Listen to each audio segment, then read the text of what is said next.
चाहू चाहू 10 दिन बीतीगला। आज ओडिया सिने सुपरस्टार उत्तम महांती दशाह क्रिया। नयापल्ली बेहरासाही दशाह तुठरे उत्तम महांती सुधी हेबाकू पहुंची परिवार और बंधु परिजन। पुआ बाबूसान, नाती गुआन एवं बहु तृप्ति दशाह तुठरे सुधी होइछंती।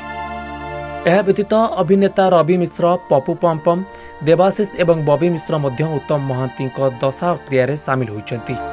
घरर मुरबी को शेष विदाय दे छलछल हो जाइछि बहु तृप्ति आखि। दशाह तुठरे बुड़ पकाई बापा को शेष विदाय देइछंती बाबूसान आउ परिवार। बापा को मने पकाई कांदुछि बाबूसान मन, आउ जेजे बापा को झुरुछि गेला नाती गुआन। किंतु ए समस्त को छाड़ी सबुदिन पाई चली जाइछंती वेटेरान अभिनेता उत्तम महांती। तांको भली जने वरिष्ठ तथा वेटेरान अभिनेता को हराई सारा ओडिया सिने जगत आज मुरबी शून्य पलटि जाइछि।